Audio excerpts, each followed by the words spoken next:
Welcome है आप सबका हिडन ट्रुथ्स की एक और सनसनीखेज और दिल दहला देने वाली रियल क्राइम डॉक्यूमेंट्री में।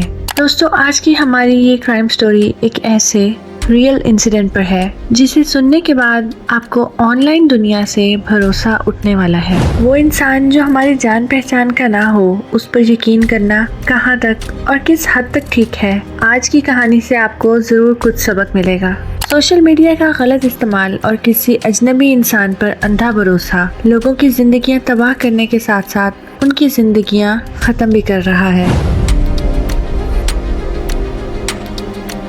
आइए जानते हैं कि इस अफसोसनाक और हौलनाक वाक़ये के पीछे क्या वजूहात रही होंगी और जुर्म की ये कहानी आखिर कहाँ जाकर खत्म हुई। लेकिन दोस्तों, इस केस को शुरू करने से पहले मैं आप सबको कुछ बताना चाहती हूँ। मैं पाकिस्तान की पहली फीमेल क्राइम चैनल रन करने वाली यूट्यूबर हूँ, जो डेली आप लोगों के लिए दुनिया भर में हुए मुख्तलिफ क्राइम केसेस को आप तक पहुँचाती हूँ। इस चैनल को रन करने में मुझे आप सबका भरपूर साथ चाहिए। तो अगर आप लोगों को ये वीडियो अच्छी लगे तो इसको एक लाइक जरूर देना और मेरे चैनल को सब्सक्राइब और नोटिफिकेशन बेल को प्रेस करके मुझे सपोर्ट जरूर कर देना। 2022 का ये अफसोसनाक वाकया जर्मनी का है, लेकिन इस वाकये का जरिया बना इंस्टाग्राम। जी हाँ दोस्तों, बिल्कुल ठीक सुना आपने। ये एक ऐसा केस था जिसने पुलिस को भी शॉक में डाल दिया था। हमारी इस कहानी की सबसे अहम किरदार ये लड़की है। सिर्फ 23 साल की इस लड़की का नाम शेराबान है। इस लड़की का ताल्लुक जर्मनी के शहर इंगोलस्टेड से था। वैसे तो इसकी सारी फैमिली का ताल्लुक इराक से था, लेकिन शेराबान शुरू से ही जर्मनी में पली बढ़ी थी। 2020 में शेराबान की शादी एक लड़के से हो जाती है, लेकिन शादी के कुछ ही अरसे बाद इनकी बहुत ज्यादा लड़ाइयाँ होने लग जाती हैं और फिर कुछ अरसा साथ रहने के बाद शेराबान अपने शौहर से अलग हो जाती है, जिसकी वजह से इसकी फैमिली इससे बहुत खफा रहती है। शेराबान के माँ बाप भी उसको बहुत बातें सुनाते हैं। शौहर के साथ तो झगड़े होते ही थे, अब वापस अपने माँ बाप के घर आके भी हर वक्त की लड़ाइयों और फसाद से तंग आकर एक दिन इस लड़की ने एक ऐसा प्लान बनाया जिसमें इसने इंसानियत की तमाम हदें पार कर दी और एक मासूम लड़की को बिला वजह ही मौत के घाट उतार दिया। जिंदगी और माँ बाप की सताई हुई ये लड़की अपना सारा टाइम अब सोशल मीडिया पर गुजारने लगी, खासकर इंस्टाग्राम पर। एक दिन इसके दिमाग में जाने क्या ख्याल आता है, इसने इंस्टाग्राम पर कुछ फेक अकाउंट्स बनाना शुरू कर दिए और फिर इन अकाउंट्स की वजह से इसने ऐसी लड़कियों को सर्च करना शुरू किया जिनकी शक्ल और हाइट इसकी शक्ल और हाइट से मिलती जुलती हूँ और साथ ही साथ वो लड़कियाँ इसके घर के कहीं करीब करीब भी रहती हूँ। और कुछ ही दिनों बाद शैतानी दिमाग की इस लड़की को एक और लड़की की प्रोफाइल नजर आती है और यहाँ से दिखाना शुरू करती है शेराबान अपना असली रंग।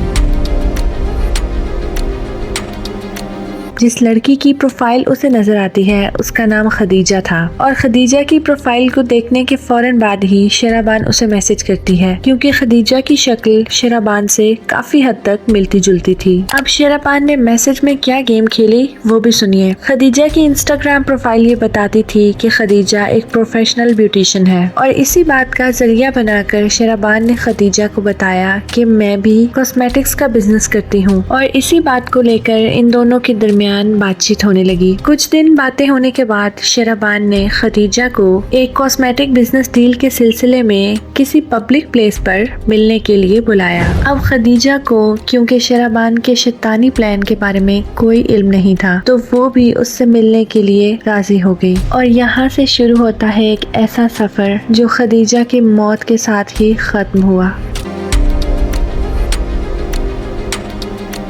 अब 16 अगस्त 2022 का दिन आ चुका था जब शेराबान अपने दोस्त शेखर के साथ खदीजा से मिलने निकल पड़ी। ये सफर 160 किलोमीटर लंबा था। खदीजा की जगह पर पहुंचकर इन दोनों ने खदीजा को पिक किया और एक रेस्टोरेंट के लिए निकल पड़े। लेकिन खदीजा को क्या मालूम था कि रास्ते में ही इन लोगों ने उसका काम तमाम कर देना है। इस लड़के ने कुछ दूर जाकर जंगल के करीब गाड़ी रोक दी और वक्त भी रात का था, तो किसी आते जाते ने कुछ नोट भी नहीं किया। अब इस लड़के ने अपने बैग से एक तेजधार चाकू निकाला और खदीजा को मारना शुरू कर दिया। इस जालिम इंसान ने खदीजा के चेहरे पर 50 वार किए, जिससे उसका चेहरा पूरी तरह से बिगड़ गया। लेकिन इन लोगों ने ऐसा किया क्यों? उस मासूम लड़की का इस सारे केस से क्या लेना देना था? दरअसल खदीजा बस एक मोहरा थी। अपनी जिंदगी चैन और आराम से गुजारने के लिए शेराबान ने इसको बलि का बकरा बनाया था। अब शेराबान और इसका दोस्त शेखर इस लड़की की लाश को गाड़ी में ही छोड़कर खुद वहाँ से फरार हो गए। अगले दिन पुलिस को ये गाड़ी और खदीजा की लाश मिली और गाड़ी की नंबर प्लेट देखकर पुलिस गाड़ी के मालिक तक पहुँची तो खुलासा होता है कि ये गाड़ी तो शेराबान के बाप की है।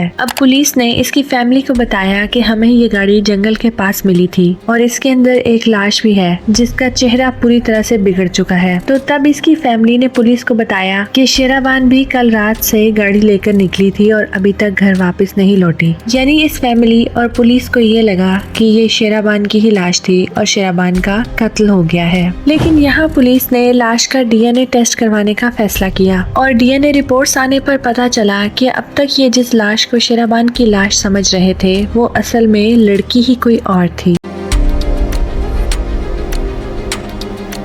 अब पुलिस के सामने ये एक ऐसा केस था जिसकी कोई लीड नहीं थी। अब एक तरफ एक अजनबी लड़की की लाश का मिलना और दूसरी तरफ शेराबान के गायब हो जाने का ये अजीब सा मामला काफी उलझा हुआ लग रहा था। काफी महीनों के इन्वेस्टिगेशंस के बाद एक बात सामने आई और इसी बात ने इस सारे उलझे हुए केस को हल करके रख दिया। पता ये चला कि उसी दिन जिस दिन ये सारा मामला पेश आया था एक और लड़की जिसका नाम खदीजा है गायब हुई थी और अब ये तो वाज़िया हो गया था कि ये लाश खदीजा की ही है। लेकिन अब शेराबान का क्या? वो कहाँ गई, क्यों गई और इस सारे मामले में खदीजा का कोई हाथ है भी या नहीं, ये मसला अभी हल नहीं हुआ था। लेकिन फिर जब खदीजा का इंस्टाग्राम अकाउंट चेक किया गया तो वहाँ से इस सारी गेम की समझ आने लगी और अब पुलिस को पता चल चुका था कि ये कत्ल शेराबान ने ही किया है। और अब पुलिस शेराबान की तलाश में निकल पड़ी और आखिरकार 26 जनवरी 2023 को शेराबान और उसका दोस्त शेखर पकड़े गए। और अब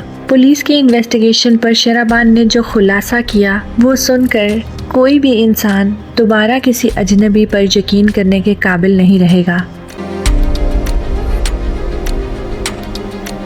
असल में शेराबान अपने माँ बाप के साथ होने वाले रोज रोज के झगड़ों से तंग आ चुकी थी और अब वो इस जिंदगी से फरार चाहती थी। इसलिए उसने अपनी झूठी मौत का ड्रामा रचाने के लिए एक मासूम लड़की जिसका इसकी जिंदगी से कहीं दूर दूर तक कोई लेना देना भी नहीं था, ना कोई जान पहचान थी, उसको अपना शिकार बनाया। पहले उससे दोस्ती का ड्रामा किया, फिर उसका एतमाद जीतने के बाद उसे मिलने के लिए बुलाया और जब वो इससे मिलने आई तो इसने उसकी जिंदगी ही खत्म कर डाली। खुदगर्जी की ये कैसी मिसाल है कि अपनी जिंदगी को नए सिरे से शुरू करने के लिए इसने किसी और की जान ले ली।